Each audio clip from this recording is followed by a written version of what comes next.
Buenos días con todos, muchísimas gracias por el pase y un placer acompañarlos en estos minutos, el miércoles exportador, agradeciendo siempre la invitación. Em, a ver, yo creo que a veces hay mitos que hay que ir descubriendo que existen y digamos, tener un enfoque discrecional, cuáles pueden ser medianamente certeros, cuáles no. Y de repente ahí son los desafíos, ¿no? Yo creo que parte de los desafíos son tener los suficientes argumentos, información útil, oportuna, para poder discernir de determinados puntos de vista en cuanto a mercados, en cuanto a protocolos, a costumbres, a culturas, usos y costumbres y además agregándole a ello el idioma, ¿no?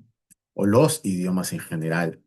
Entonces se genera una suerte de exigencias de parte nuestras en nuestro rol exportador para que podamos pues tener mejores decisiones y reducir, o minimizar y si es posible erradicar cualquier error que podamos estar tentados sin saberlo a cometerlo. Por ahí yo creo que podría ser una de las reflexiones que quisiera iniciar. Otra de ellas tiene que ver con las famosas habilidades blandas, los conocimientos más duros, que también hay que tener un feliz equilibrio y ver cuál es la proporción ideal, en qué argumentos, en qué factores, en qué temas, en qué lineamientos. Y eso a veces nosotros esperamos tener mucha experiencia y acumularla en el camino. Bueno, lo que estamos haciendo es perder poco de tiempo o mucho tiempo y no estamos tomando las decisiones correctas y por lo tanto no logramos alcanzar los objetivos y las ilusiones también que acompañan a los negocios. Entonces, probablemente digo yo que existan necesariamente reflexiones y estudios o análisis previos con mayor incidencia en algunos temas que creemos están comprendidos y otros que sospechamos que debería o suele ser de tal forma. Conocimiento técnico, análisis, estudios, revisión, conclusiones objetivas, contenido duro, vamos a decirle así, y se van sumando la parte de contenidos más blandos. Vamos a ponerlo en esos términos. Ese es el desafío.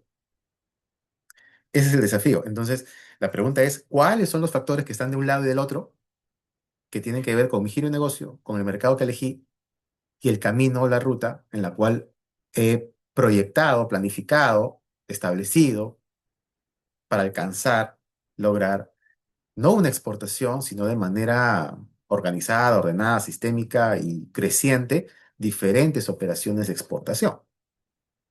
A veces tenemos digamos, la posibilidad de hacer un embarque a determinado destino, determinado perfil de cliente, y a veces entendemos que no se repite, el mismo cliente no solicita, la pregunta es ¿por qué? O estamos haciendo, y además el paralelo, hacemos otros esfuerzos para identificar clientes potenciales, procurar y potenciar negociaciones, y vemos que a veces, muchas veces no cierran. La pregunta es ¿por qué? ¿Es bueno cerrar? ¿No es bueno cerrar? Eso es un tema de negociaciones que no nos convoca hoy, pero sí nos obligamos, ¿verdad?, para tomar decisiones efectivas, asertivas y además tener resultados esperados, lograrlos, pues explicarnos el por qué. Y eso implica análisis, todo lo que habíamos comentado que mencionaba instantes atrás.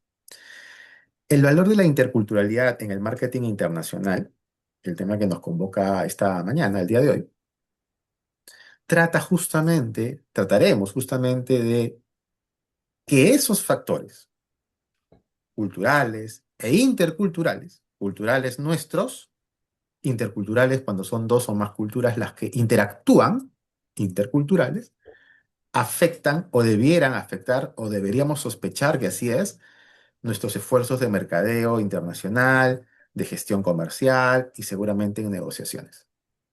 Esa es la idea, identificar los valores de estas culturas y su dinamismo intercultural.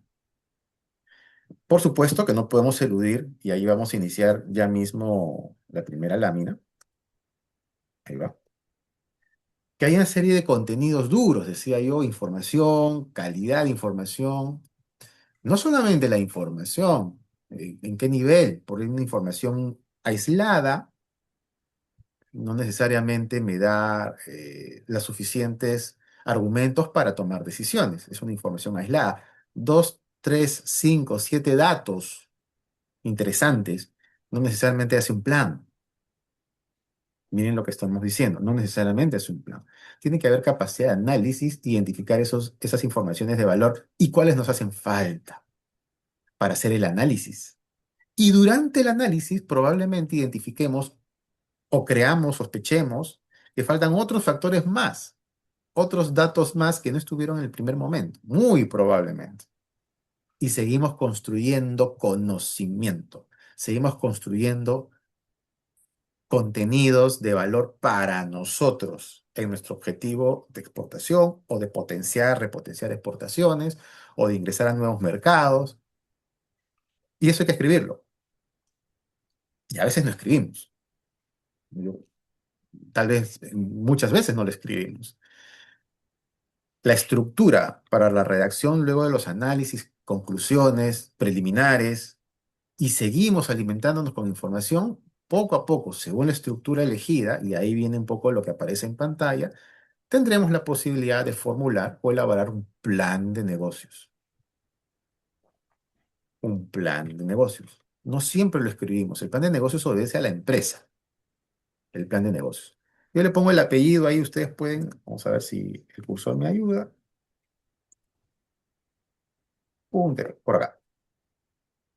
Plan de negocios y le pongo acá el apellido actualizado, porque a veces hacemos un plan y ya tiene 7 años, ¿no? Tal vez 5, 3, y no ha sido revisado. Los factores cambian, la información, el mercado es dinámico, los factores que afectan a nuestro plan y a nuestro negocio van cambiando. Tal vez en la tendencia que el análisis anterior, años pasados, estuvo y tal vez hayan aparecido otros factores, por ejemplo, aranceles, ¿no? Desde el año pasado, por decir algo, a nivel mundial. Ciertas crisis que no estaban mapeadas o no estaban advertidas, porque muchas veces las crisis se advierten a nivel global o a nivel Perú. Conocemos algunas crisis medianamente recurrentes, ¿no? Medianamente recurrentes, pero hay otras que de repente van emergiendo en el camino y no necesariamente están dentro del plan o no estando pueden afectar o no afectar. Por eso hay que monitorear y actualizar los planes de negocios y el apellido actualizado es más que pertinente. No escribimos. Esa es una gran debilidad. No escribimos, escribimos poco. O lo que escribimos puede ser mucho, poco, que hayamos escrito, redactado en un formato de plan y un esfuerzo serio, objetivo, ¿verdad? A veces queda desactualizado. Por eso el apellido actualizado queda bastante bien incluido. Luego decimos contar con una estrategia de negocios clara, sostenible y competitiva. Esta estrategia de negocios clara, sostenible y competitiva puede haberse afectada. ¿La estrategia está inmersa en el plan? Sin duda. De hecho, el plan se basa en la estrategia. Repito, de hecho, el plan de negocios se basa en la estrategia. Entonces, la médula del plan, la médula, es la estrategia de negocios, que tiene que ver con ¿verdad? Con vamos a decir así, la generación de valor, ¿no? ¿Cuál es la propuesta de valor? Entonces, la propuesta de valor y la estrategia de negocios conversan muy directamente. Entonces, la estrategia de negocios descansa también, dicho sea de paso, o tiene una interacción directísima con la propuesta de valor de la empresa. La pregunta es, ¿está vigente? ¿Ha sido afectada por las crisis, factores externos, ajenos a nosotros, a los mercados? De repente no es nosotros, es medianamente manejable, previsible.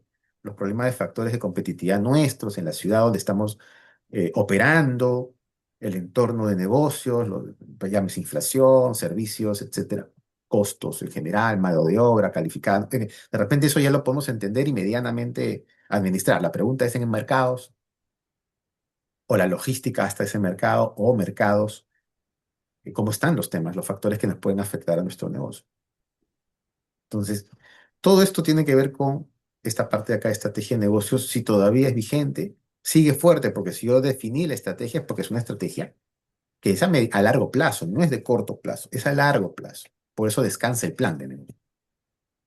Estrategia de negocios, propuesta de valor. Clara, sostenible, largo plazo, y competitiva, largo plazo.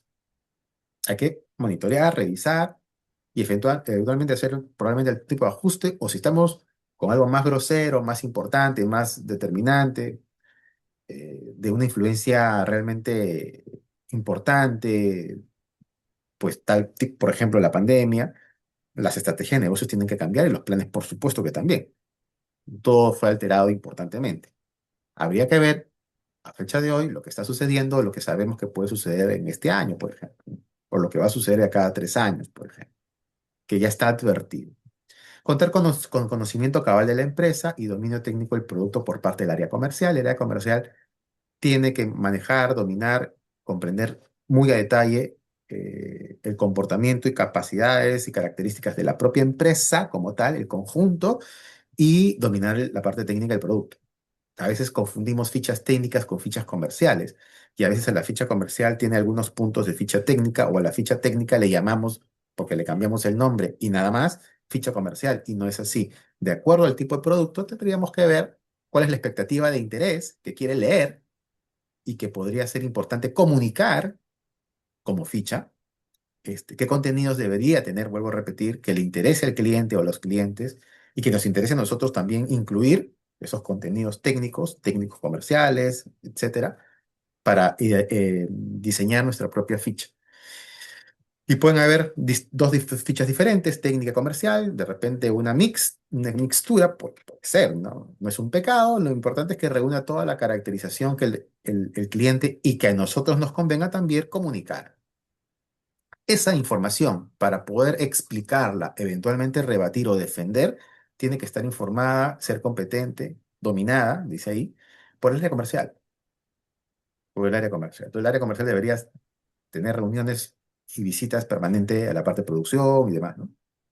Por ejemplo, pero tiene que estar dominada.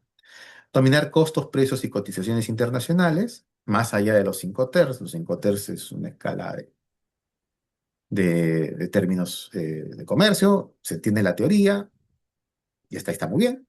La pregunta es, ¿cuáles son los costos de nuestra oferta? En los 5 TERS, la mayoría.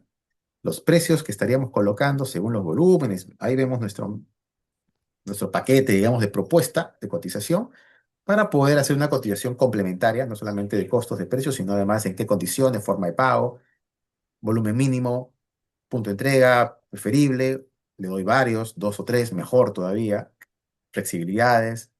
eh, y otras condiciones que complementen nuestra cotización.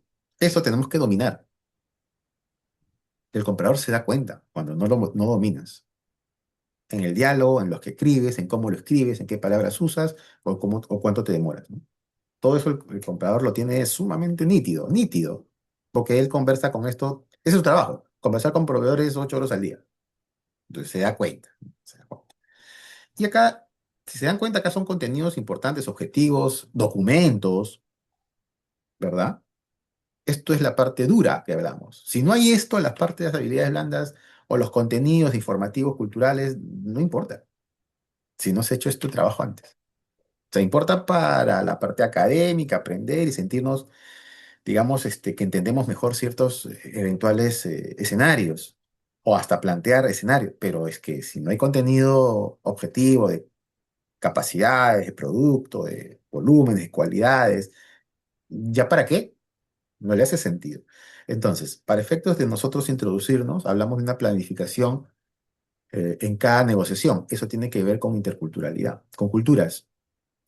Desarrollar habilidades personales y profesionales, sin duda alguna. Lo mismo. Parte de esas habilidades, parte, no toda, un eje fundamental, en todo caso transversal, es la parte cultural, sin duda alguna. Y dominar técnicas y tácticas de negociación intercultural. Por lo tanto, vas migrando, ¿no? De capacidad de negociación, con técnicas, tácticas y una base teórica que la vamos a compartir en unos minutos. Desarrollar habilidades personales y profesionales, ¿no es cierto? Uno, o sea, digamos, a veces se confunde. habilidades personales, habilidades auténticas personales, y digamos, muy propias, facilidad de palabra, empatía, que está de moda la palabrita, manejarse, digamos, con determinadas eh, gestuación, digamos, vamos teniendo ciertas formas de romper hielo, de transmitir, y ahí voy con la siguiente palabra, transmitir y generar, transmitir profesionalismo y generar confianza.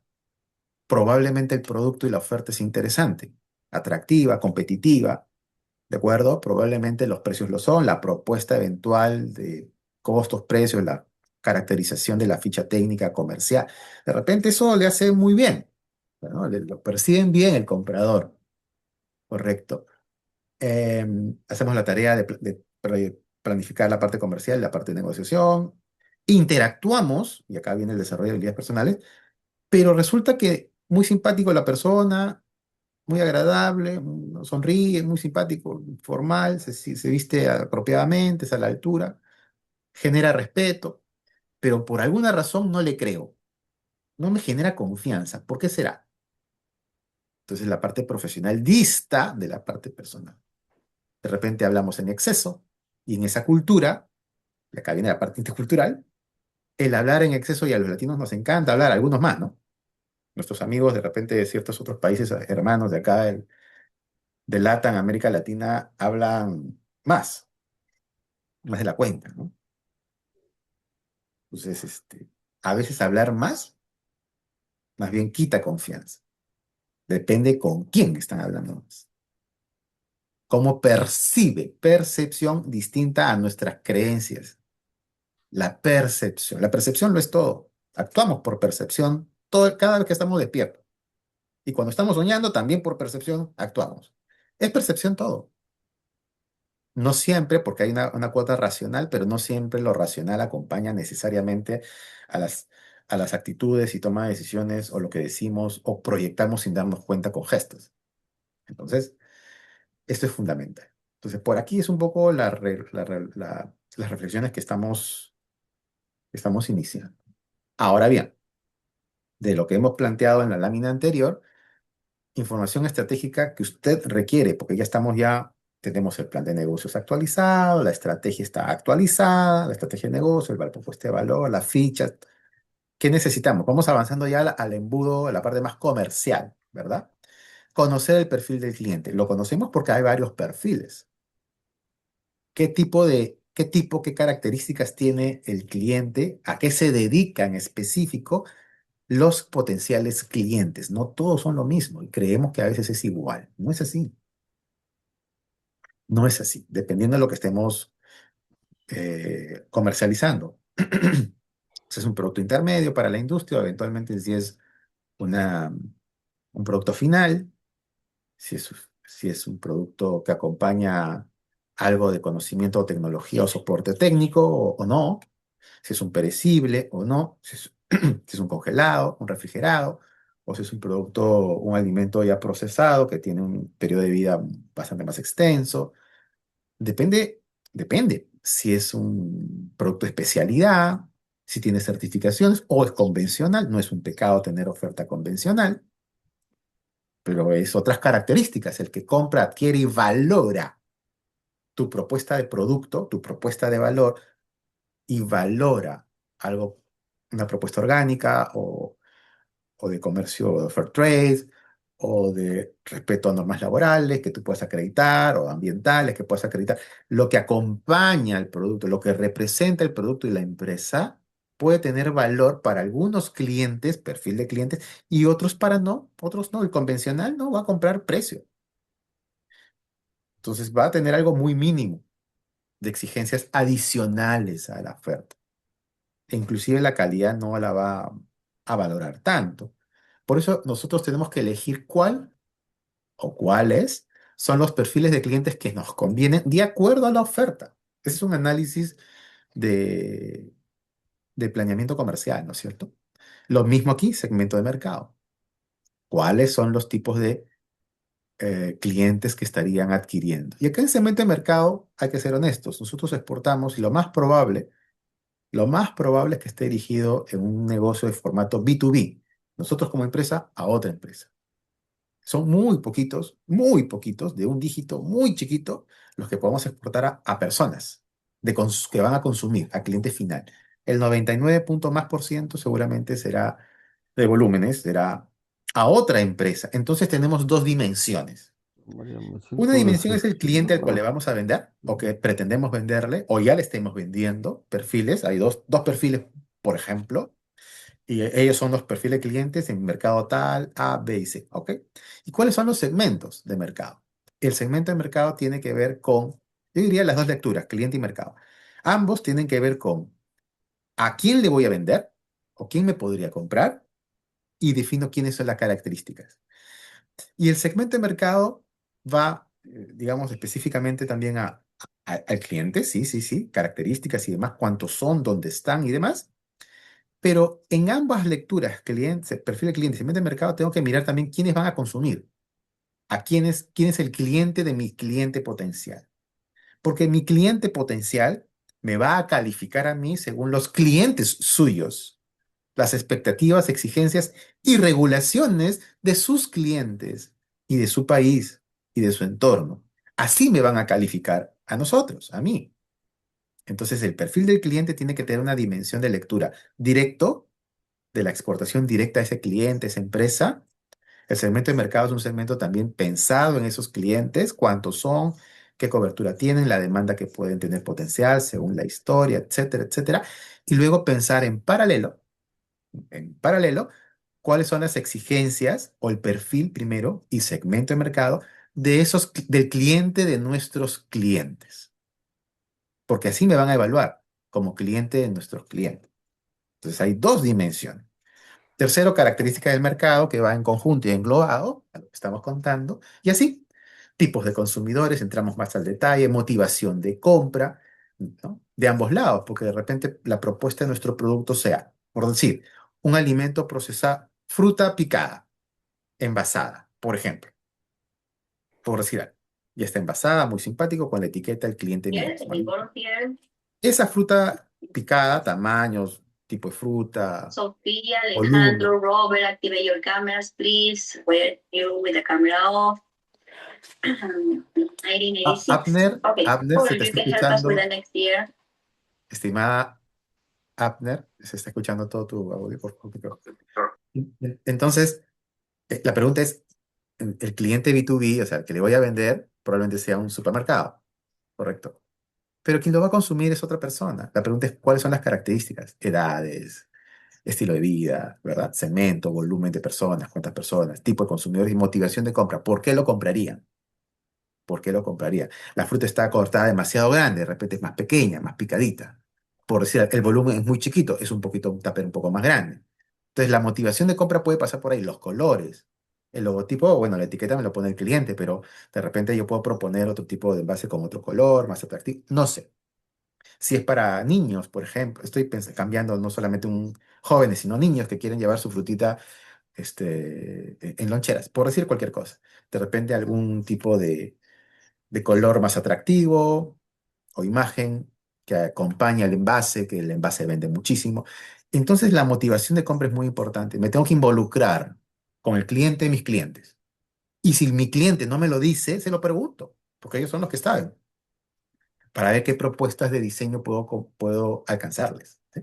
Y así, hay que analizar la competencia, analizar riesgos. Hay riesgos en todo lo que podamos nosotros pretender en el negocio, todo, desde proveedores nuestros, desarrollo del producto, ¿verdad? Producción, logística, ¿no es cierto? Exportación, logística, toda logística internacional, tiempo de vida del producto, etcétera, la cadena de frío, si fuese el caso, si es plásticos es otra cosa, ¿no es cierto? De acuerdo a la característica del producto. Tiempo, en fin, hay varios riesgos que podrían suceder y factores de éxito que tenemos que tomar en cuenta para, digamos, aprovechar. Actividades, normalmente vamos a ir por estas, información estratégica de mercado, prueba de venta, que no solemos hacer porque solemos caro y además tiene que ver con el trabajo más del supermercado, si fueran alimentos o o no sé, cualquier otro producto que te dé más, no alimentos, sino eh, otro producto, cualquier otro consumo, prendas, en fin, merchandising, lo que fuera, que podamos testear, por ejemplo. Prueba de venta o testeo. ¿No? Entonces, a veces debería ser el negocio normalmente de nuestro cliente en destino. Habría que ver, ¿no? Habría que ver qué tanto nos podemos involucrar, porque así podríamos demostrarle en un producto nuevo o reinventado nuestro que querramos colocar en el mercado exterior. De repente tenemos que demostrarle al cliente potencial que hemos elegido, a los clientes, que esto sí tiene sentido y hacemos un testeo. Puede ser, yo creo que puede ser interesante. De repente aprovechamos la participación en una feria internacional y demás y hacemos de visita o participando con stand, no sé, pero hacemos el testeo. Entonces, ese tipo de cosas ayudan mucho, ¿no? Hacemos estadísticas, números. En fin, análisis de la competencia, precios, tendencias. Yo creo que se entiende lo de las actividades. Estas actividades a veces nos jalan más un poco la atención, ¿no? Sí, me gusta más la información estratégica, suena bonito. ¿De qué es? Información de alta calidad, qué interesante. Y a veces nos distraemos por hacer esto y creemos que el plan comercial es esto. Y este no es el plan comercial. Esto obedece, digamos, definir cuál es la información estratégica que me conviene saber, dónde, si es que es conveniente o no hacer pruebas o testeo de venta o de producto. Evaluar el comportamiento de compra en determinadas ciudades, ni siquiera países, ¿no? En Piura tienen una forma de comprar distinto, no sé, a Tacna, por decir algo, y diferente a Lima, que dista con Ica. Entonces, estas cosas no son genéricas, y eso hay que entenderlo, no son genéricas. En el mundo, en el resto de países, también hay regiones y ciudades diferentes. Vamos a entender un poquito ahora con ciertas líneas o tips, pero es distinto, ¿no? Puede ser lo mismo. Peruano compra así, compra así, quiere esto, quiere lo otro. No, no, no. En Perú acá dentro del Perú somos pluriculturales. En otros países también. Entonces hay que ver en estos puntos que parecen actividades que más recurrentes, ¿no? Tiene que estar obedecer y tener sentido después de un análisis mucho más elaborado de un plan comercial. Avanzamos. Pueden haber diferentes momentos, escenarios, oportunidades para tener reuniones, participar en ferias, visitar ferias e interactuar con potenciales compradores o compradores ya que tengamos o hayan sido anteriormente clientes y comenzar a, digamos, entender la psicología del comprador de acuerdo al negocio en el cual estemos y al perfil de cliente, que fue lo primero que hemos subrayado 3 láminas atrás. ¿Cuál es el perfil de cliente? No todos son iguales. Una cadena de mini markets o una cadena de boutiques no puede ser especializadas de marca o boutiques de marca general. No es igual el pensamiento. Puede ser parecido y otras cosas son diferentes. Necesito tener el perfil del cliente para saber qué comunicarle y en qué términos. Correcto. Y hacer provocar una negociación, ¿verdad? Entonces, no es lo mismo. Y esa tarea es eso, una tarea que hay que hacerlo antes. No se hace como una sorpresa, a ver quién me respondió el correo. Mandé 10 correos, 15 correos, a ver quién me respondió. Se entiende que para mandar esos 10 o 15 correos, se entiende que son correos a los cuales están dirigidos a perfiles de clientes que ya elaboré y filtré. Ya los conozco, ya los investigué, manejé sus redes, comprendí qué hace, qué no hace, qué importó el año pasado, el anteaño pasado, cuál es el... Ya entendí. Por eso le mando el correo. Pues no es mandarle el correo pues a toda una, voy a ser un poco antiguo, ¿no? A todas las páginas amarillas, ¿no? O sea, así no es. Eso es un tiro al aire, puede pasar cualquier cosa.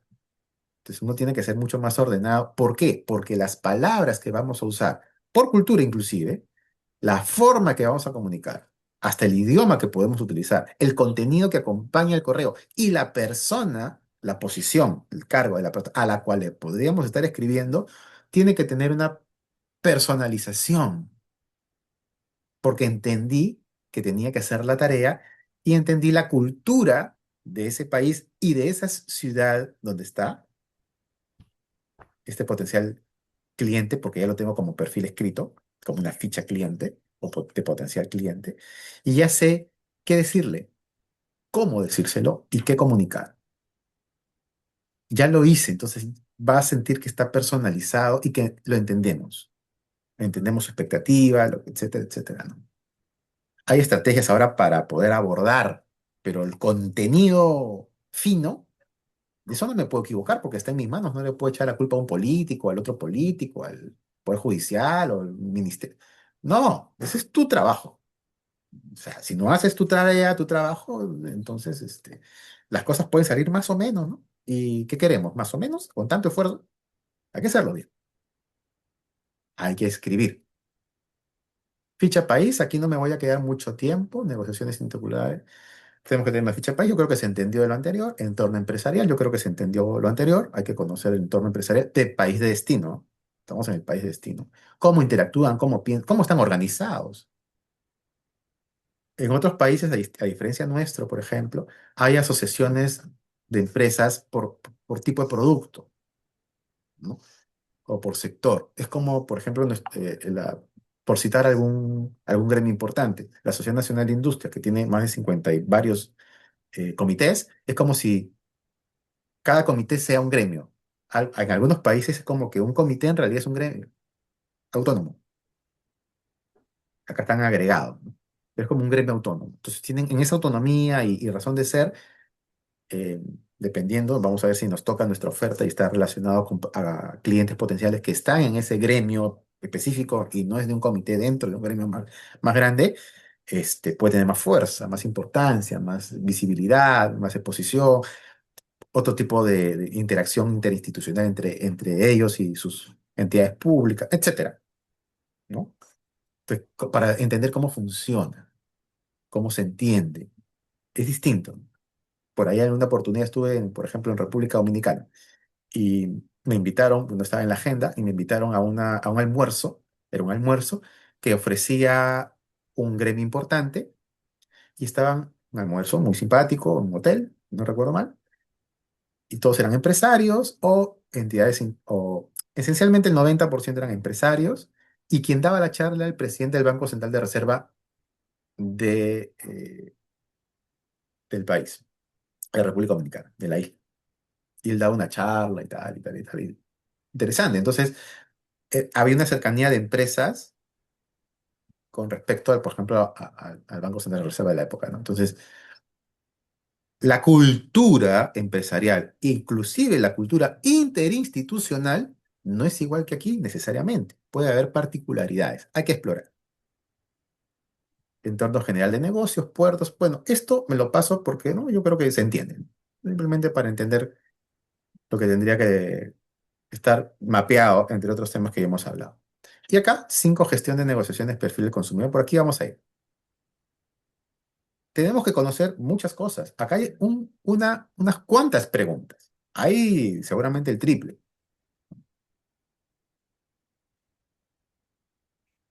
El tiempo no, qué rápido pasa el tiempo. ¿Cómo es nuestro interlocutor? Para hablar del interlocutor no hablamos de la empresa. Atención, hablamos de la o las personas a cargo. Personas, no áreas, no oficinas, no empresa, menos todavía. Personas con las cuales estaríamos interactuando. Lo que hay que hacer es buscar,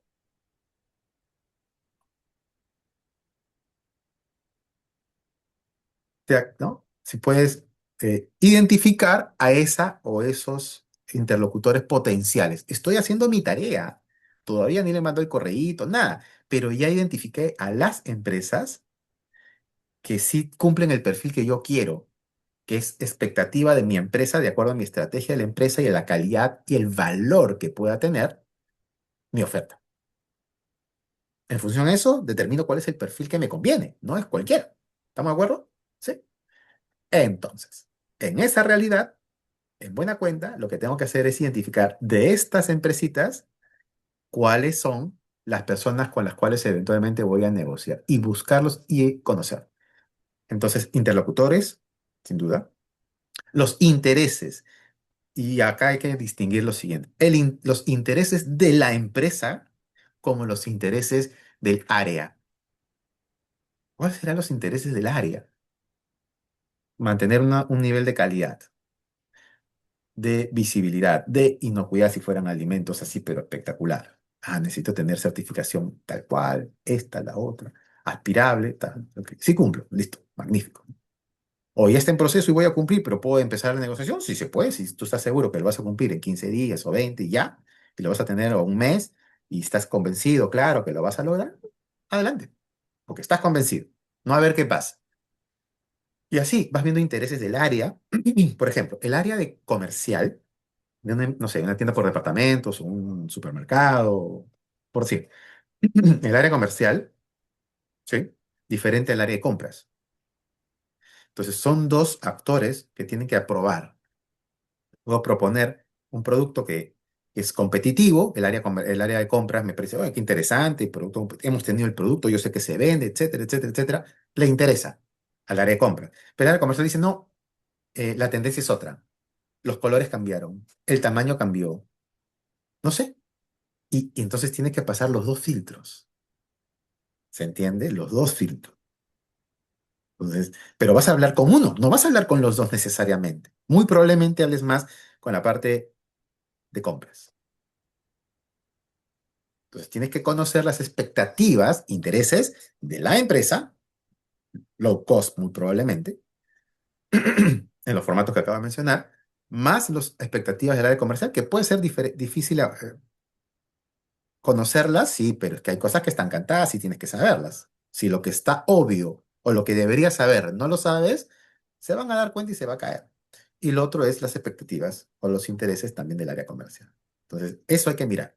Hay como que tres expectativas a nivel global de la empresa, a nivel del área comercial y a nivel del área de compras. Y voy haciendo mi cuadrito, mi Excel, no sé, el formato que ustedes quieran.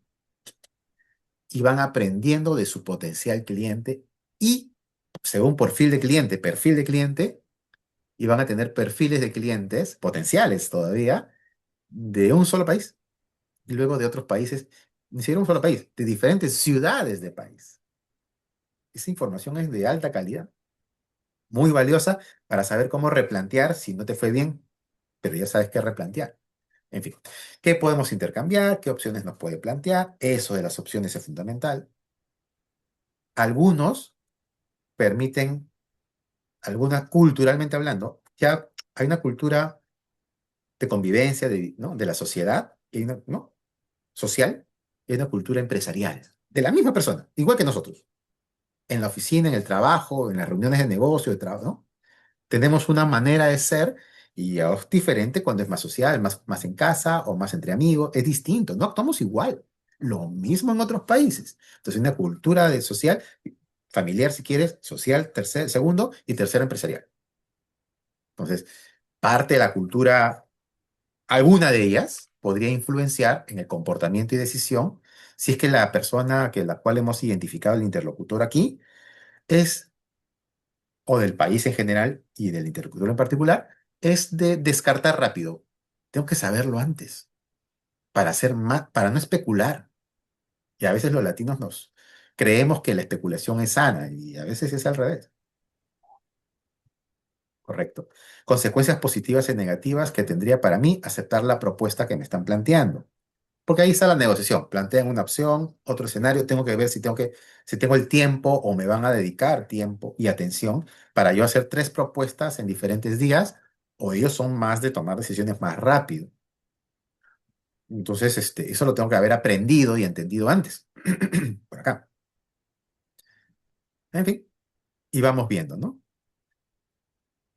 ¿Qué puedo? Si yo he hecho la tarea de hacer diferentes, ¿se acuerdan que habíamos un requisito? El último requisito duro, digamos, en la primera lámina. Costos, precios y cotizaciones. ¿De acuerdo? Ya. ¿No? Costos, ¿de acuerdo? Entonces, cuando yo ya hice la tarea, estoy tranquilo, porque como ya la tengo por escrito y ni siquiera le mando un correo, estoy teniendo toda la información necesaria, ya practiqué escenarios, se llaman escenarios. Entonces, acá podré tomar decisiones rápidas, claras, lúcidas,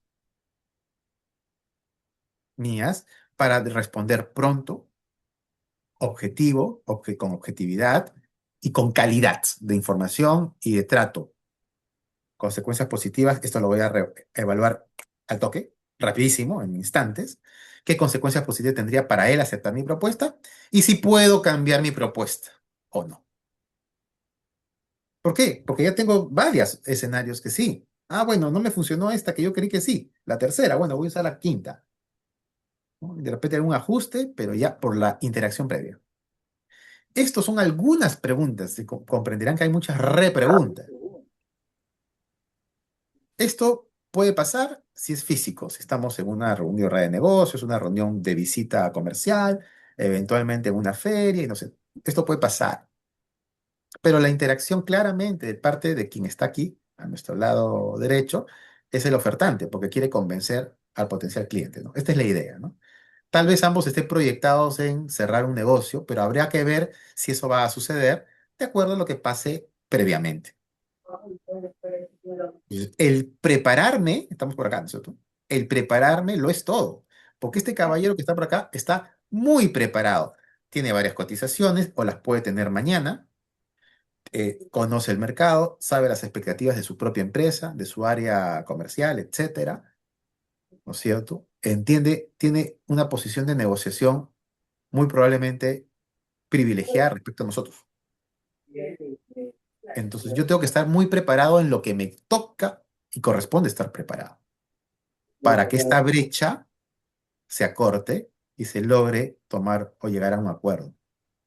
Entonces necesito estudiar a la empresa, necesito estudiar al interlocutor, necesito estudiar los intereses de cada área del cliente potencial.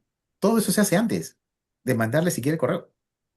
Eso es antes, correcto. Entonces tengo que estudiar a detalle y por escrito, para que no se me olvide, esta empresa, en este país, de esta ciudad, según el perfil del cliente. Y no estar, digamos, en... Hay formas de negociar, pero algunos, pocos, podrían estar en una actitud. Ahora vamos a mencionar algunos perfiles y acá quiero dar cuatro conceptos, voy a empezar por dos. Y yo considero que es interesante que ustedes tomen en cuenta.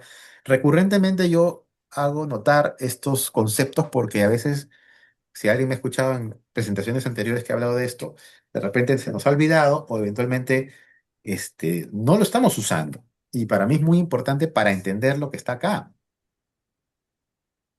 Es fundamental. Además, miren, ¿no? Diferentes personas, diferentes culturas. ¿Qué duda cabe que son diferentes culturas? Primero, son cuatro conceptos, voy a dar dos ahorita y dos en instantes. Monocrónico y policrónico son tiempos, así se llama. ¿Qué es tiempo? ¿Temporalidad? ¿Cronología? No, es una percepción sociológica. Así se llama, yo no tengo la culpa, se llama tiempos de la negociación. ¿Ok? Así se llama. No es un tiempo necesariamente de reloj que aparece ahí, es un tiempo que tiene que ver con un enfoque más que no solo sociológico, sociológico es como el resultado de los últimos varios años. Tiene que ver con antropología.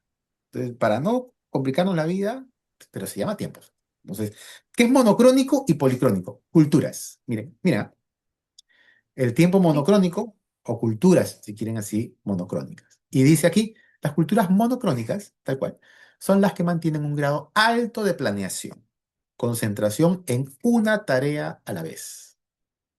Concentración en una tarea a la vez, mucha planificación. ¿Ok? El tiempo monocrónico significa que se tiene que fijar la atención en una sola cosa a la vez, debido a que el individuo se concentra en una sola acción. Y dice el tiempo monocrónico mantiene a las personas aisladas y como resultado se intensifican ciertas relaciones mientras se cortan otras. Por ejemplo, las personas que ven números, por ejemplo, área contable, todas las diferentes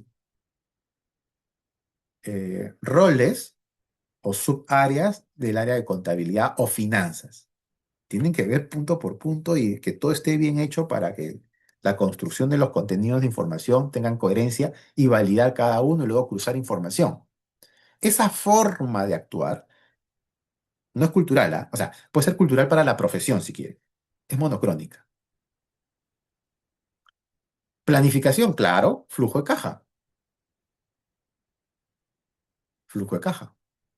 Tengo que ver el flujo de caja para eso voy a poder pagar lo que estamos comprometiéndose en pagar y advertir que no se puede o sí se puede, etcétera, ¿no? El que ve finanzas es el parte contable. Financiero, lo mismo. Créditos, si va a poder responder o no, según ciclos de ventas proyectados, antiguos y proyectados, o sea, pasados y proyectados.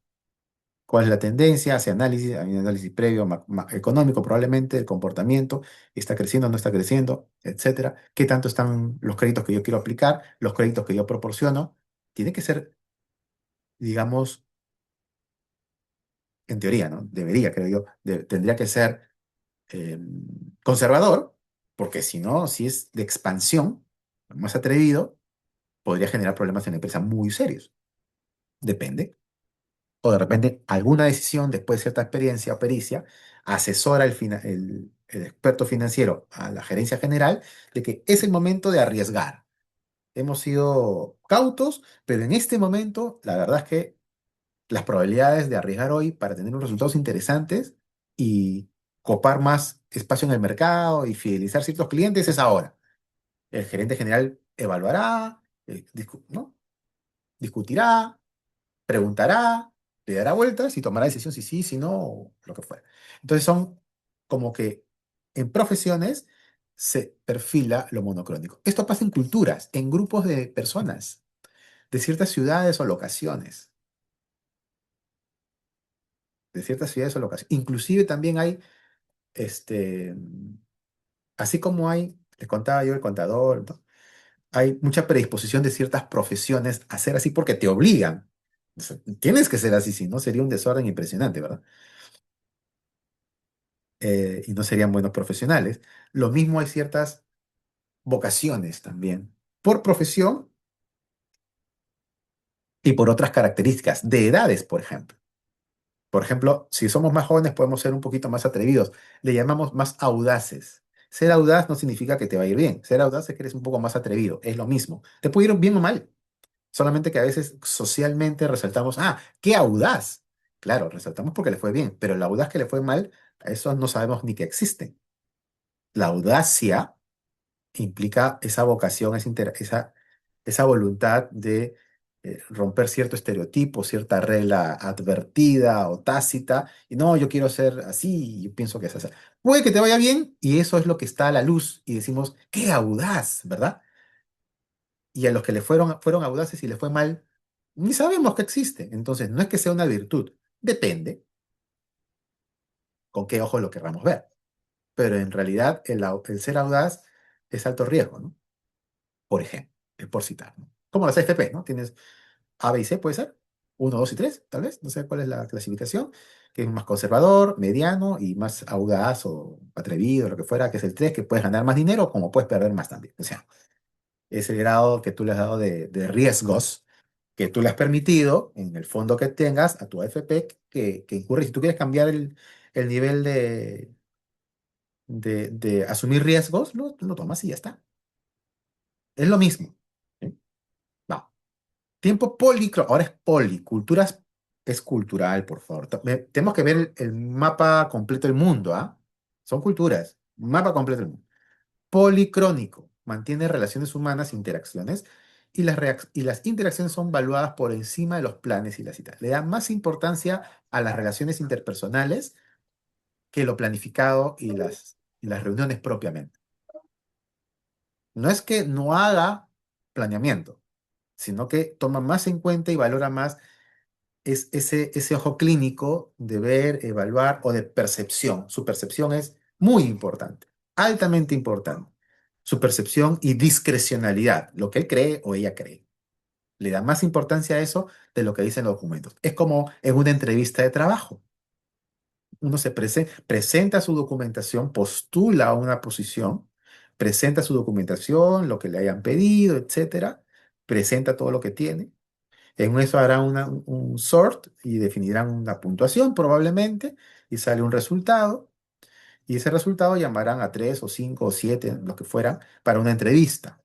Y ahí vienen las entrevistas y en la entrevista ya, o sea, sí, estudió en tal lugar, tiene tal experiencia, preguntarán sobre los estudios, preguntarán sobre las experiencias, pero te están analizando no solamente lo que le estás comunicando, que quieren saber, sino cómo lo estás diciendo y cómo te estás manejando como persona frente a un espacio donde el poder no lo tienes tú, sino que puede ser una reunión de gerencia general y tú estás como un gerente financiero, por ejemplo, un gerente comercial, y tienes que dar una exposición al comité de gerencia, el gerente general, qué sé yo, o al directorio, a ver cómo te manejas.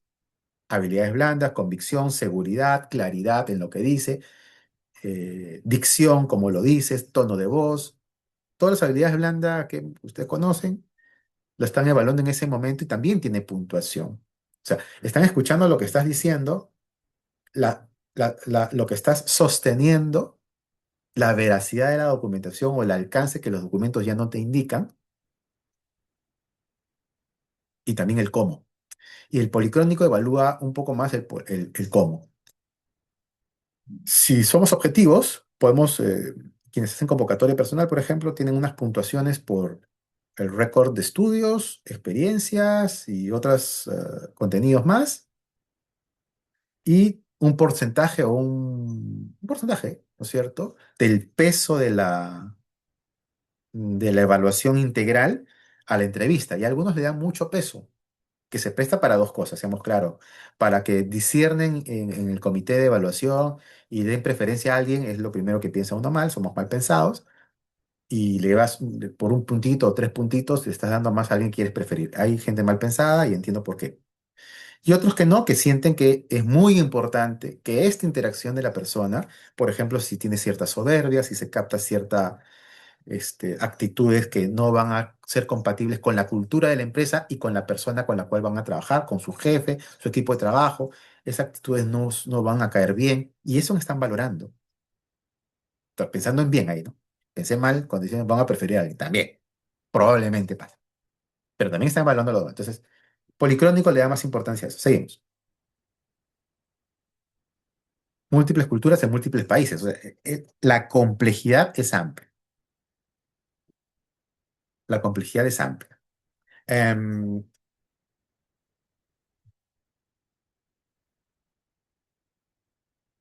Ahora voy a preguntar y seguramente ya hay algunas preguntas. Si quieren las pueden ir formulando en el chat y lo vemos en unos minutos que cerramos la charla. Nos quedamos todavía 15 minutos de charla, ¿sí? Y apurarnos un poquito nada más para ver unas preguntas. Pero, ¿qué es lo que yo los invito a hacer? A hacer, por favor, hagamos todos en el gran mundo, en los países que nos interese probablemente, o para el ejercicio, cualquier otro país, ¿cuáles podrían calzar como culturas monocrónicas y cuáles como policrónicas? Lo dejo un poco a la expectativa de vuestras consultas e interacciones. Interferencias culturales hay muchas. Este es un conjunto bien ordenadas y nos podríamos demorar varios minutos acá. Pero, ¿qué es lo que tratamos de... ¿Qué es una interferencia cultural? Es que cuando están negociando, en el medio trata de proyectar dos personas que están negociando, ¿no es cierto? Que puede ser resultado negativo o positivo.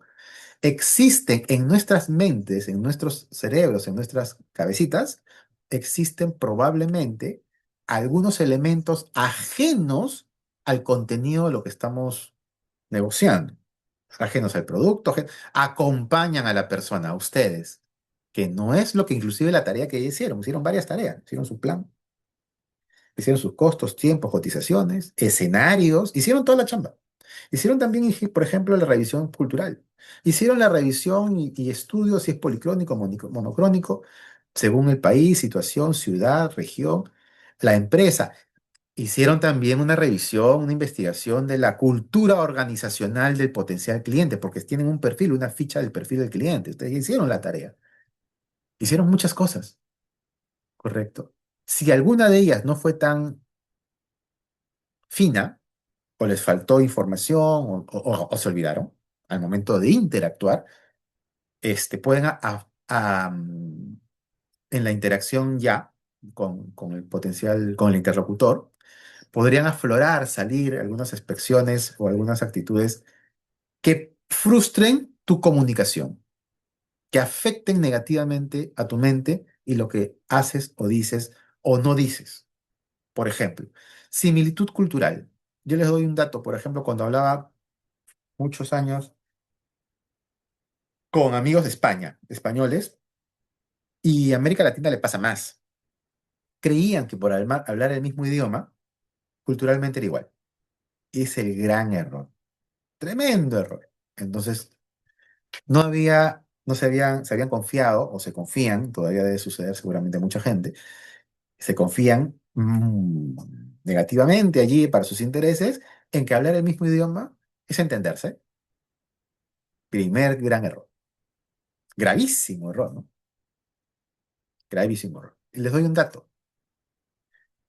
En similitud cultural, por ejemplo, hablar el mismo idioma, les voy a dar uno de tres Voy a dar un tip del perfil peruano, para que nos entendamos, ¿no es cierto? Entenderé que todos están de Perú. Al peruano nos hemos acostumbrado, nos han educado desde casa y demás, a nunca decir que no. Y sentimos que es una virtud, ¿no? Los que han estudiado marketing, algún cursito de marketing, su profe, el hecho que nunca digas que no. Y no saben cómo generan cosas muy negativas y después no nos explicamos por qué. Una,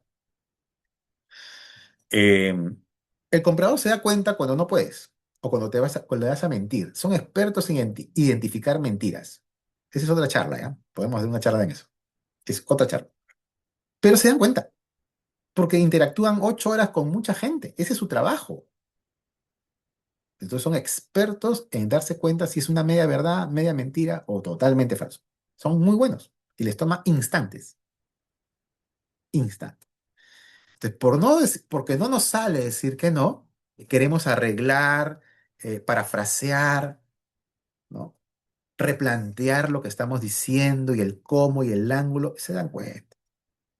Es mejor escucharnos y decir, mire, en estas características no estaríamos en condiciones por esta razón o por esta otra razón. Ser honestos. Eso lo valoran más, que seas honesto. No saben cómo, aplauden casi. Casi te aplauden de pie. Es al revés cuando estamos educados, nos han educado para no decir que nunca, ¿no? Esa educación nos juega en contra en estos temas, por ejemplo, ¿no? Pero en fin, hay muchas cosas que se pueden advertir.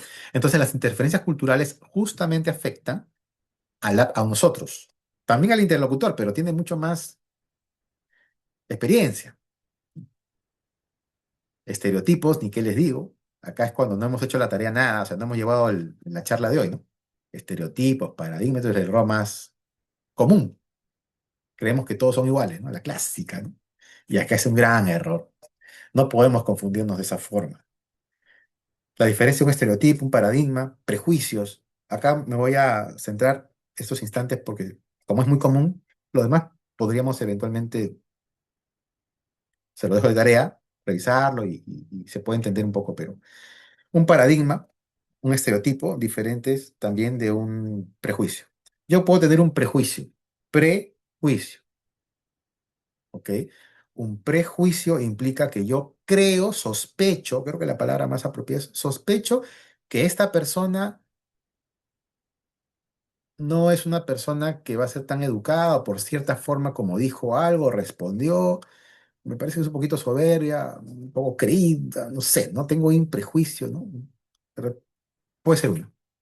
Puede ser la edad. Voy a poner la edad porque muy común también, ¿no? Esta persona es muy mayor o es muy joven. Los dos son malos, ¿no? El que es muy joven está mal y el que es muy mayor también está mal, ¿no? Y son prejuicios. Creo yo que no, no. ¿Cuándo se convierte en estereotipo? Es un estereotipo cuando yo digo todos los jóvenes son así o todas las personas con algunas canas son asá. Como yo ya determino. Uy, es así un joven o una joven o una dama, un caballero, hombre, mujer, lo que fuera. Ah, él es así. Ah, él es así. Así me va a ir. Bueno, hay que tratar, ¿no? Bueno, pues, o sea, ya lo das por certero. No es una sospecha, como el prejuicio. ¿Qué es un paradigma? Cuando convierto el estereotipo, que es lo que yo creo que es, pero lo tengo en mi cabeza y no lo digo, hasta ahí es estereotipo, ¿no? Prejuicio es una sospecha. Estereotipo, cuando yo lo tengo ya prácticamente el 95% es así. El paradigma es cuando yo actúo, interactúo y trato a la persona como que definitivamente es así y ya está incluido, interiorizado en mí para yo tratar a una persona de cual o tal manera. Ese es un paradigma. Prejuicio lo tenemos todo porque es parte de la percepción. Eso es normal. Entonces, no puede haber una ley que no diga no percibas, no tengas prejuicios. Es lo mismo, son sinónimos. Es técnicamente y objetivamente es absurdo. Lo que no puede ser un estereotipo y mucho menos un paradigma. Y a veces eso tenemos en nuestras cabecitas cuando interactuamos con alguien. Que eso no nos pasa. Que eso no nos pasa. El respeto es clave. Y la humildad también. Me salteo porque si no, no terminamos. Estilos, ahora vienen los dos conceptos complementarios. Les dije que eran cuatro. Estilos de negociación. que tiene que ver con la cultura todo, ¿eh? Alto contexto y bajo contexto. Alto contexto son aquellas en las que la información se maneja en forma vaga y poco precisa. Poco conversamos, interactuamos, pero no somos, ¿no? Parece que estamos en abstracto, ¿no? Nosotros o la otra persona que es nuestro interlocutor, con quien corresponde. Luego dice, las actitudes y circunstancias en las que se desarrolla la negociación son más importantes que las propias expresiones. Actitudes, circunstancias, más importantes que las propias expresiones. Actitudes y circunstancias, ¿no? Por ejemplo, ¿dónde estamos? Físicamente, ¿dónde estamos interactuando? Si es virtual, una reunión virtual como la que tenemos el día de hoy, hay una interacción de estas características. Si hubiera, si fuera presencial, ¿no es cierto? De repente cambia un poco porque va a tener más contexto de dónde estamos, de lo que estamos interactuando, si es presencial. Ahora, ¿presencial dónde? Si es en una feria internacional, o es una reunión formal de rueda de negocios, o una visita que nosotros le hacemos al cliente, es, ese contexto es dónde está, la locación. Una feria puede ser más informal, estás caminando, estás de pie, tomas asiento, hay mucha gente, interactúas, son circunstancias de la feria internacional. Si es una reunión, en sus oficinas son circunstancias y el cliente está de local, tú estás de visita, tal cual. O de lo contrario, cuando es una rueda de negocios en un lugar, en un hotel, en otro lugar, y, y se acerca el comprador. Y interactúan ahí, es invitado por tal vez por ProPerú, por ejemplo, y ese comprador está 4 horas sentado, interactuando, recibiendo en una agenda de negocios a 8 personas, por decir cualquier cosa. Entonces, son otras circunstancias. Hay personas, insisto, culturalmente que le dan mucha importancia a las circunstancias, ¿ok? Que se entienda así. Tanto o más importante que las propias expresiones, más de lo que estás diciendo. ¿Tiene parecido con algún policrónico o monocrónico? Eso lo dejamos en un instante. Este tipo de comunicación está centrada en la persona y sus sentimientos y es típica de culturas como la japonesa, árabe o la mediterránea. Mediterránea, ¿no? España, Francia, Italia. Bajo contexto ahora.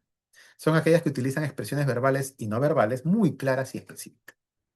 Repito, miren, que se entienda, aquellas que utilizan expresiones verbales y no verbales, gestos, muy claras y muy específicas, con expresiones gramaticales, como pronuncias, completas y poca interpretación subjetiva.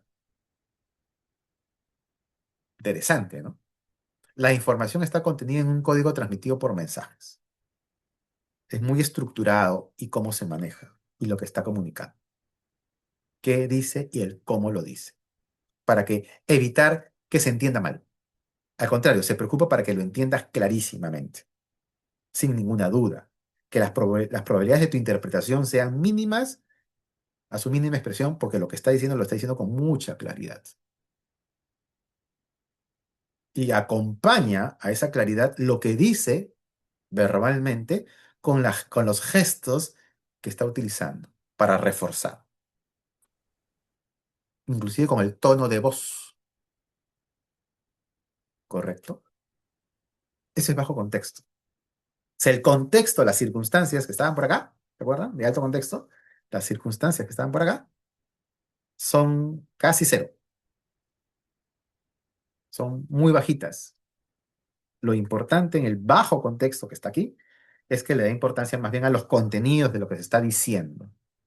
Por eso, por estas razones, cuando mandamos, si no hemos hecho el perfil del cliente, no hemos hecho toda la tarea que hemos visto en las primeras láminas de esta presentación, no la hemos hecho a medias, correcto, no sabemos, no conocemos, sospechamos, entramos ahí a la parte de prejuicios, estereotipos, peor aún, paradigmas, o sea, vamos a hacer todo mal, porque no hemos hecho la tarea. La pregunta es, ¿y por qué no me responde el correo? Porque quizás en ese correo electrónico la persona era de bajo contexto y has puesto un correo pues larguísimo. Se aburrió. Ya ni lo leyó. Abrió, ¿de qué se trata? Y ya se aburrió. ¿Se entiende? Acá las diferencias no le voy a dar mucha vuelta porque creo que se entendió cuando yo voy explicando. Y la idea es que en diferentes locaciones, diferentes circunstancias, cada quien pueda tener una interacción propia. No significa que si es presencial, que la interacción va a ser mucho mejor, porque por la naturaleza de la presencialidad, no necesariamente significa eh, que vas a tener muy buena aceptación de parte de alguien, de alguna persona cuya cultura empresarial, de negocios y demás, es de bajo contexto y de repente monocrónico. Simplemente que va a ser más claro la información que va a surgir. Tips. Ya que me queda corto el tiempo. A ver, vamos a ir rapidito con estos tips. Los norteamericanos, de Estados Unidos, son muy profesionales, el tiempo es dinero, ustedes lo saben, para ellos el tiempo es dinero. Entonces no pueden estar con tanta, hay una interacción natural, pero es que tampoco se trata de tener romance, ¿no es cierto? De muchas conversaciones y reunión, tampoco, ¿cierto? Son prácticos también. Voy a avanzar un poquito rápido para tener opciones de las preguntas. Con Colombia, mis amigos colombianos, por ejemplo, ¿no? Hay diferencia entre negociar con colombianos del interior del país con los que están más hacia la costa, por ejemplo. Y con los cuatro conceptos que hemos mirado, reconocido estos minutos, podríamos distinguir el por qué y cuál es el que tiene tal característica. Ojo, estoy dando un dato importante.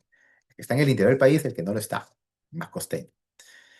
Más al sur, más al norte, ahí les estoy dando datos importantes. Los empresarios del interior tienen fama de ser más formales y clásicos en los negocios, del interior del país. Los de la costa, parte costera, son más modernos y relajados en sus costumbres y formas de negociar.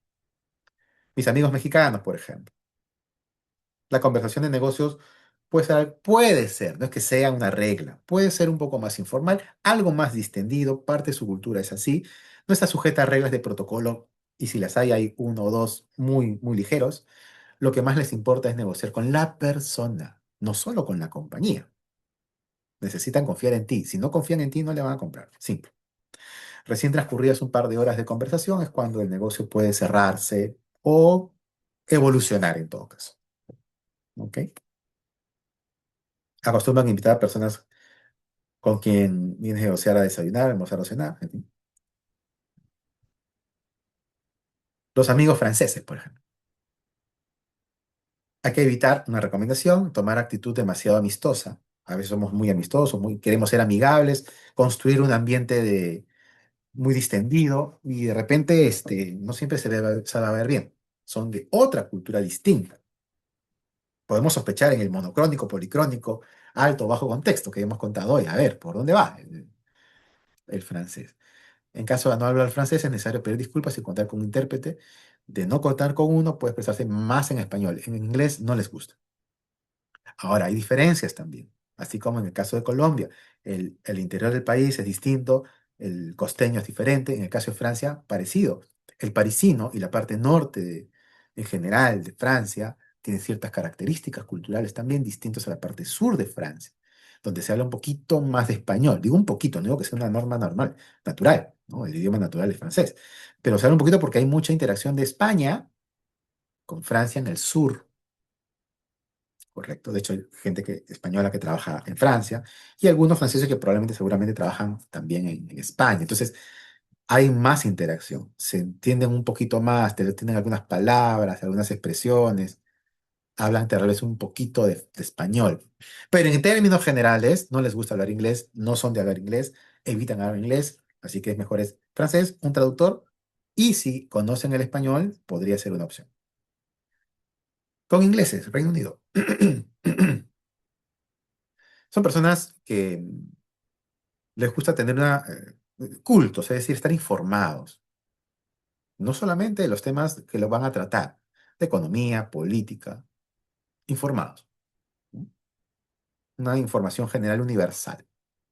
Eso lo ven muy bien, así que deberíamos estar más o menos preparados en la misma línea para cuando hay algún comentario de más, dar cuenta, pues que también ustedes están actualizados en algunos temas, ¿no? Que no sea materia de discusión o de abordaje, sino que se trata de parte de matizar la conversación principal, como un comentario, digamos, de algo que por supuesto no genere controversia, claramente, ¿no? Am,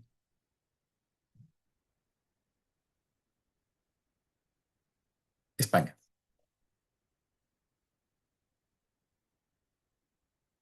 Sí, se recomienda tener a alguien que ayude, sí. También lo pueden hacer de manera directa, sí se puede, pero a veces cae mejor cuando alguien te introduce. Los gremios pueden ayudar, por ejemplo.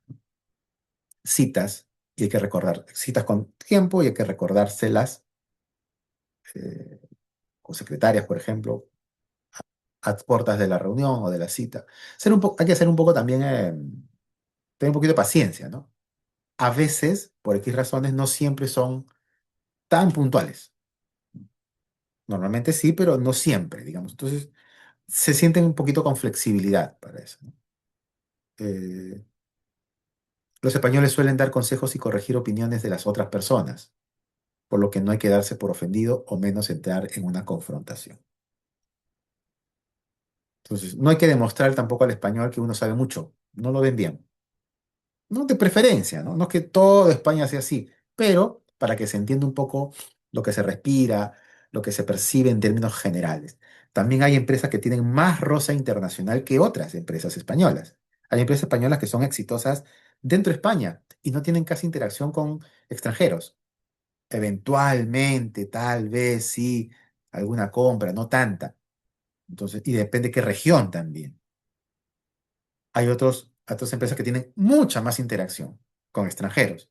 Entonces pueden disimularse algunos puntos de lo que estamos mencionando o eventualmente algunos, pero hay que estar advertidos. Esto permite que estemos advertidos, ¿no? Italianos suelen ser desconfiados, suelen apelar a sus normas nacionales también y tienen cierto celo de firmas extranjeras. Hay un cuidado muy alto, altísimo, de la marca Italia, porque la marca Italia es de calidad, altísima calidad, pero realmente muy, muy alta calidad. Entonces cuidan muchísimo esa altísima calidad de Italia como marca de calidad, ¿no? Como marca. Y además tienen un arraigo fuerte nacional y un orgullo enorme y cuidan mucho ello de su producción y sus diseños, ¿no? Cuidan mucho eso. Formales, buena apariencia también, trato y manejo personal, esto lo valora mucho también, ¿no? Holandeses, y aquí terminamos porque si no, no nos da el tiempo ya. Quiero escuchar alguna pregunta. O sea, una cultura de negocios basada en la neutralidad. Tienen un perfil un poquito más, creo que lo de neutro es una buena palabra, más discreto, más modestos en términos generales, más modestos, y no caen bien cuando una persona quiere proyectar mucho conocimiento, proyectar saber demasiado, proyectar, mm, vamos a decir así, algo que no es auténtico, o siendo auténtico, eh, por ejemplo, un italiano que interactúa con un holandés, por ejemplo, el italiano va a ir pero perfectamente bien vestido, extraordinariamente bien vestido, parte de su esencia. El holandés no es que vaya mal vestido, va bien vestido, pero no se preocupan tanto por demostrar y proyectar la buena marca o los accesorios de las prendas o lo que fuera. Sí. Entonces, cuando ven a alguien que interactúa exageradamente bien vestido, por decirlo de una manera, de repente no es lo mejor. No digo que vaya mal vestido, simplemente digo que ahí puedes evitar algunos accesorios o algo de parte del italiano, por ejemplo. Si nosotros no tenemos un estilo necesariamente de alto, de alto estándar en nuestro vestir, seamos neutros. Es decir, tratarse lo más auténtico, pero ir pues no necesariamente con las prendas de alta marca y alta gama. Ir bien vestidos, normal, para que se perciba mejor. Chinos, y aquí sí yo creo que se entiende muy bien la cultura china, este, ellos reconocen co- entran en conversaciones cuando tienen un interés real en negocios. Eso es claro. Trabajan en equipo y procuran, no siempre es así, depende del producto. Si es un perecible, no puede ser largo plazo, claramente. Es por cosecha y por temporalidad, ¿no? Pero en términos generales, procuran tener negocios de largo plazo.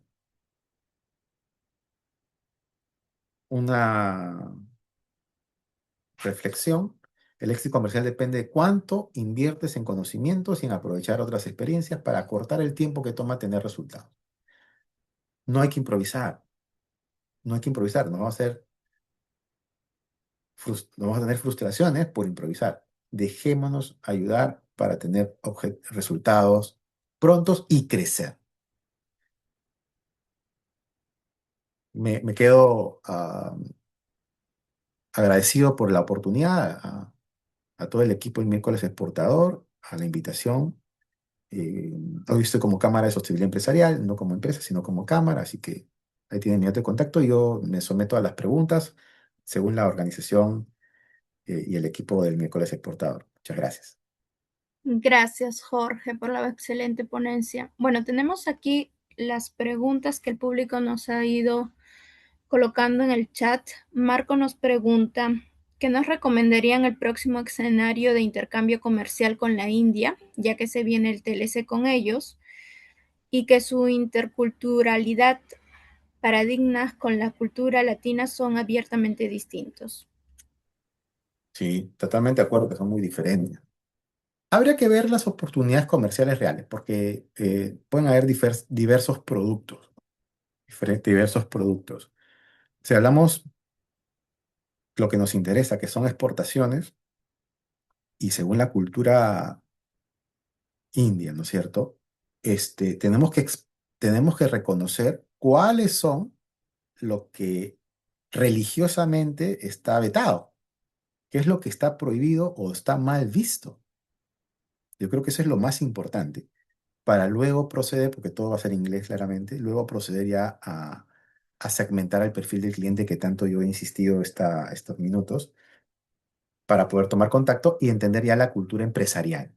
Pero la parte religiosa yo creo que es fundamental reconocerla y a partir de eso,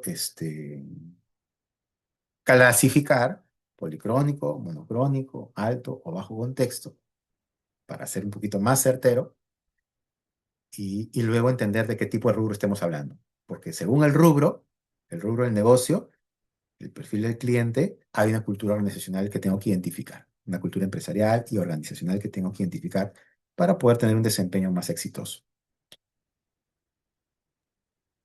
Gracias, Jorge. Bien, tenemos la siguiente pregunta de Sandra. Ella nos comenta primero, en mercados europeos más monocromáticos, donde prima la planificación y la estructura, ¿qué estrategias recomienda para una marca de moda que sirve de una cultura más policrónica para reducir la brecha de percepción de riesgo? A ver, yo considero que el mercado europeo es grande y la diversidad geográficamente hablando, la diversidad de locaciones, de ciudades y países, diferencia también si es policrónico o monocrónico. No es todos igual. No son todos poli. Parece, ¿no? Pero no son todos. Por ejemplo, los italianos o los propios españoles. Si se dan cuenta, el Mediterráneo, eh, que tiene ciertas características geográficas y además de clima, y ahí le estoy dando un dato, ¿ah? El clima, muy importante, y el agua, mar, permiten, en esta combinación, a mar y clima, permiten que es más cálido, digamos, ¿no? O menos frío, más cálido, permiten que las personas sean un poquito más, le den más importancia a las relaciones personales. Entonces ahí ya no es policrónico per se, ¿no? En realidad se está volteando un poquito. Puede apostar un poquito más a un, a un, a un policrónico y no un monocrónico. En el caso de alto contexto y bajo, lo propio. Puede ser un poco más de alto contexto. Pero si vamos a una Europa, países nórdicos, digamos, más gélidos, más fríos en esencia, hay casos excepcionales en ciertos momentos del año, pero en principio son centro y norte, más fríos, más lluviosos, más fríos, suelen ser un poquito al revés, algo más monocrónico, que es de repente lo que está comentando la persona que nos ha hecho la pregunta.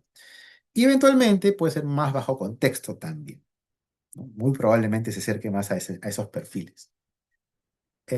Y para posicionar, bueno, es difícil, ¿no? Primero que la moda, hay que entenderla que no es necesariamente con marca propia. Van a pedir que coloquemos las etiquetas. Depende del volumen. Si están pidiendo boutiques, depende del perfil del cliente. Estamos yendo a grandes volúmenes, que entendería que no era por ahí la figura, sino eran a pocos volúmenes de prendas, además de reunir los requisitos técnicos de la Unión Europea y eventualmente algún país en particular del nivel digamos, de inocuidad de las prendas, por ejemplo, y de calidades mínimas, formaldehídos, flamabilidad, lo normal, aparte de las calidades esperadas por el cliente, pues habría que ir a ver si va a tener marca propia, que lo dudo mucho. Muy probablemente eso no vaya a pasar. Normalmente no exportamos con marca propia. Nos ponen la marca, nos piden qué marca. Entonces, en pequeños volúmenes con mayor razón. Salvo que uno tenga su propio punto de venta. Esa es otra historia. Pero lo más probable es que eso no suceda. Y la gente compra para que tenga éxito comercial, porque la idea es no tener una presencia y a ver, entendemos que nos va a ir bien, ¿no? Muchas veces tienen que tener todos unos diseños coherentes según la marca y posicionar esa marca con esos diseños en ese segmento de mercado. Entonces hay todo un esfuerzo comercial que para nosotros ser proveedores de prendas con marca blanca, así se llama, o sea, sin etiqueta, eh, tenemos que reunir una serie de exigencias de calidades donde seamos más fuertes, probablemente o pelo fino o algodón de alta calidad nuestra, ¿no? Hay que ser competitivos. Es difícil, pero por ejemplo, ropa de bebé, competitivos somos. Tenemos todavía poca oferta, pero se han hecho espectaculares esfuerzos en 15 años. Poco. Está avanzando poquito, pero yo creo que eso tiene un gran potencial, ¿no? Así es. Muchas gracias, Jorge. Y bueno, por último, para acabar la ronda de preguntas, tenemos otra pregunta más que nos indica, bajo el contexto de que la marca nace muy vinculada a la fundadora, ¿qué recomendaciones daría para que en negociaciones internacionales se perciba como una empresa sólida y escalable, y no solo como un proyecto personal? Depende de la cadena, la propuesta de valor, la estrategia del negocio. Hay empresas que, a ver, en la estrategia de negocios puede ser, depende del tamaño, ¿no? Pero pueden haber dos tamaños, digamos, ¿no? Pero la idea de la estrategia es una, es que uno sea una exportadora de prendas que reúna las cualidades, calidades, etcétera, que el mercado requiere para la sostenibilidad, me estoy yendo, ¿eh? Y que buena parte de la producción, o la mayoría, y tal vez toda, sea tercerizada aquí en oferta, producción, acá en Perú. Esa tercerización significa que tu obligación es que tengas personal altamente calificado, no en producción, sino en control de calidad. Uno, altamente calificado, porque no tienes máquinas, no tienes oferta, tu oferta es pequeñísima de lo que tú puedes proponer en tu cotización. Pero tu control de calidad tiene que ser in-house. O sea, estar ahí a tu personal de control de calidad prácticamente todos los días y a toda hora para ver tu desarrollo de producción. Además, y acá viene la parte sensible, porque personal de calificado la vas a encontrar, y la parte sensible es tener talleres que reúnan esas capacidades y capacidad de cumplirte de manera progresiva y sostenida lo que tú pides. Y ahí viene de repente el reto más alto, identificar a esos proveedores. Pero si tienes dos, uno, dos, tres, cuatro, los que requieras, tu know-how crecerá porque sabes evaluar, sabes negociar con talleres, Así que con un poco de humor lo vamos a ¿correcto? despedir con Porque una el personal canción. lo puedes tener de control de calidad. Y ese know-how de saber evaluar y monitorear talleres, sobre todo saber evaluar, puede crecer. Entonces, tu volumen de oferta, porque es la pregunta que se estaba formulando, también puede crecer, ¿correcto? También puede crecer. Entonces, va a crecer en la función de tus capacidades de evaluación, monitoreo y control de calidad de tu cadena hacia atrás, para poder garantizar y crecer también en los volúmenes que estás exportando. Créeme que esto suena fácil o no tan difícil, pero es muy difícil si no le metemos todo el tiempo y la atención que requiere la evaluación de los talleres y el monitoreo de cómo le va a los talleres. Es decir, puede que te cumplan una vez, dos o tres, pero de repente el negocio del taller le está yendo regular. más o menos tiene algún problema como negocio de taller, tú tienes que estar informado o informada antes de que estalle el problema y ir buscando otro. Y no esperar que el proveedor tenga algún problema o aflore algún problema que te complique tu cadena. Entonces, tu monitoreo del taller, no de la oferta, que es tu calidad de control tu control de calidad, sino del taller y de los problemas que pueda o no tener el taller y la capacidad de respuesta que pueda tener el taller y el compromiso que tenga el taller, ese monitoreo es fundamental.